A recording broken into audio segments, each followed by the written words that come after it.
नमस्कार आप सभी को।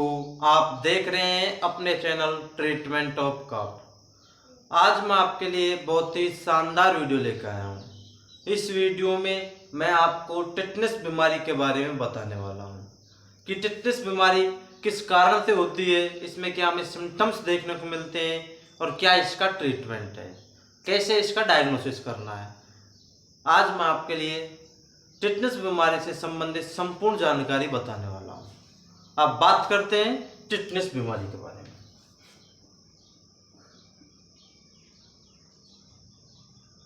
टिटनेस ये एक जीवाणुजनित बीमारी है जो कि ग्राम पॉजिटिव बैक्टीरिया के द्वारा होती है। क्लोस्ट्रिडियम टिटेनाई बैक्टीरिया के द्वारा होती है। ये बीमारी अधिकतर गाय भैंस के बछड़ों में, ये कहें कि काफ में देखने को मिलती है और घोड़ा में अधिकतर देखने को मिलती है। अब बात करते हैं ये किस कारण से होती है। कारण, ये एक जीवाणुजनित बीमारी है।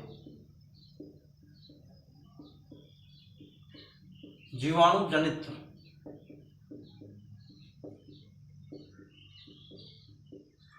बीमारी है जो क्लोस्ट्रिडियम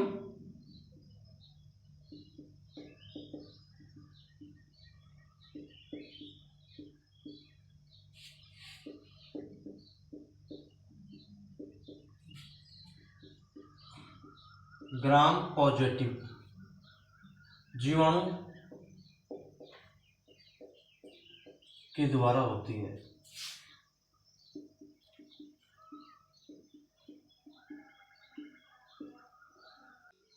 अब बात करते हैं सिम्टम्स की कि पशु में क्या सिम्टम्स देखने को मिलते हैं। जो मैं आपको सिम्टम्स बताऊंगा, यदि पशु में ये लक्षण हमें दिखाई दे रहे हैं तो आप समझ जाना टिटनेस बीमारी है। अब बात करते हैं लक्षणों की। लक्षण, जैसा कि आपको पता है, मैं लक्षणों को आपको बोल के ही बताता हूँ। जो ट्रीटमेंट है उसको मैं आपको लिख के बताता हूँ और आप स्क्रीन पर भी देखते हैं कि कौन सा इंजेक्शन है, कैसा है। अब बात करते हैं इसके सिम्टम्स की, टिटनेस बीमारी के में। फर्स्ट सिम्टम्स, इस बीमारी में पशु की मांसपेशियां हैं वो कंपन करने लग जाती है।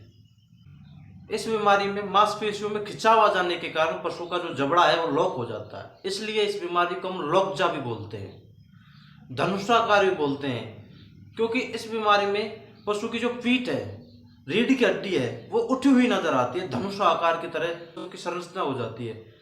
इस बीमारी में पशु के अगले पैर आगे की तरफ खिंचाव मारते हैं और पिछले पैर पीछे की तरफ खिंचाव मारते हैं और रीढ़ की हड्डी ऊपर उठी हुई नजर आती है। इसलिए इसे धनुषाकार रोगी बोलते हैं। इस डिजीज में पशु की पुतली ये होती है वो साफ दिखाई देने लग जाती है। इस बीमारी में पशु खाना पीना छोड़ देता है। इस बीमारी में पशु के जो कान होते हैं वो भी हमें खड़े नजर आते हैं। यदि पशु के साथ थोड़ी सी भी छेड़खानी करेंगे तो पशु एकदम से चमक जाता है। इस बीमारी में पशु की जो पूंछ होती है, जिसे हम टेल बोलते हैं, वो भी हल्की सी उठी हुई नजर आती है। नेक्स्ट लक्षण, इस बीमारी में जो पशु है उसकी मांसपेशियों में खिंचाव आ जाने के कारण घोड़ों में गर्दन व पैर एक ही तरफ एक दिशा में काम करते हैं। ये नहीं कि मुड़ते डुलते नहीं है, मांसपेशियों में खिंचाव आ जाने के कारण। इसलिए इसे हम लकड़ी का घोड़ा भी बोलते हैं, क्योंकि इसमें पशु की जो मांसपेशियों में खिंचाव आ जाने के कारण पशु के अगले पैर आगे की तरफ जाते हैं, पिछले पैर पीछे की तरफ जाते हैं और रीढ़ की हड्डी उठी हुई निगाह आती है। और ये एक ही दिशा में, यदि हमने दाएं मोड़ दिया तो दाएं ही मुड़ेगा, पूरा शरीर दाएं मुड़ जाएगा। गर्दन को मोड़ने पर पूरा शरीर उसी साइड चल जाएगा। इसलिए इसे हम लकड़ी का घोड़ा भी बोलते हैं। पशु को सांस लेने में दिक्कत होती है, पशु खाना पीना छोड़ देता है, पशु के कान खड़े रहते हैं, पशु की पूंछ उठी हुई निगाह आती है, पशु में जबड़ा लॉक हो जाता है। यही इस बीमारी के सिम्टम्स हैं। हाँ, ये और एक इसके सिम्टम्स है, इस बीमारी में पशु जमीन पर लेट जाता है और गोवंश में हमें आफरा भी देखने को मिलता है। ये इस बीमारी के सिम्टम्स हैं, लक्षण हैं। यदि हमें जो भी मैंने आपको बोल के बताए ये लक्षण सिम्टम्स पशु में दिख रहे हैं तो आप समझ जाना उसमें टिटनस बीमारी हो चुकी है। अब बात करते हैं इसके ट्रीटमेंट की, जो कि आप स्क्रीन पर भी देख सकते हैं।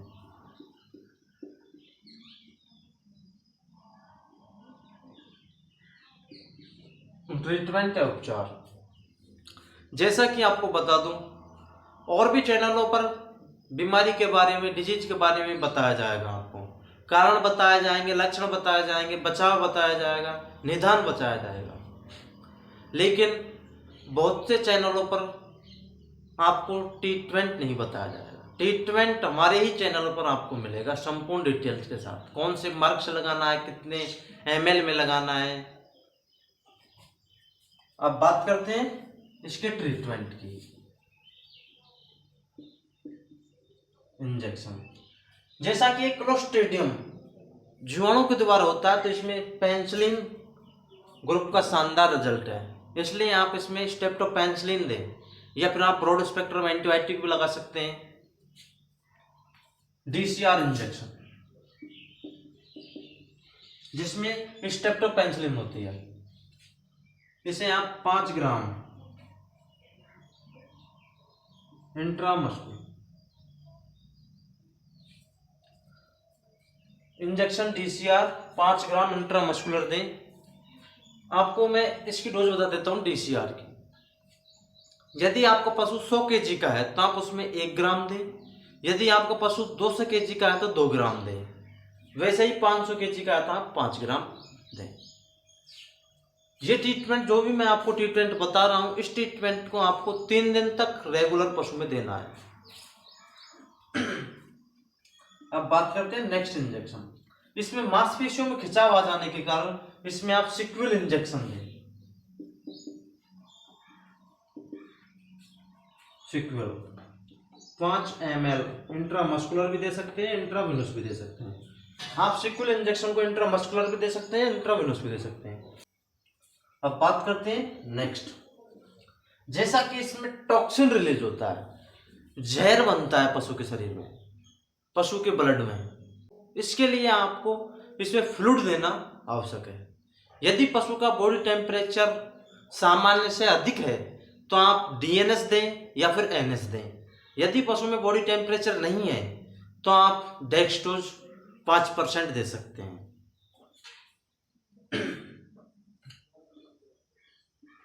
DNS या NS दें। IV आपको पर डे, शुरू के दिन तो यदि पशु बड़ा है तो आप उसमें 3 लीटर तक भी फ्लूइड दे सकते हैं। स्वयं निर्धारित करेंगे पशु की कंडीशन के आधार पर कि उसको 3 लीटर देना है, 4 लीटर देना है, 2 लीटर फ्लूइड देना है। यदि पशु छोटा है तो आप उसमें 2 लीटर भी दे सकते हैं। अब बात करते हैं नेक्स्ट इंजेक्शन। इसमें आप ट्राइविवेट भी इंजेक्शन दें, जिसमें B1 B6 B12 हो।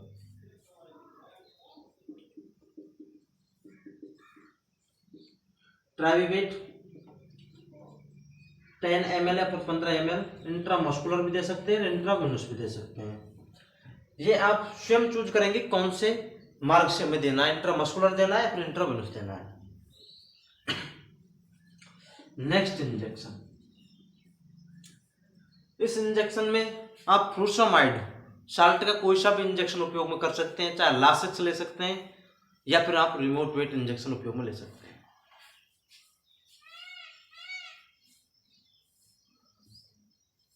कोई सा भी इंजेक्शन आप उपयोग में ले सकते हैं, चाहे लासिक्स या फिर रिमोट वेट।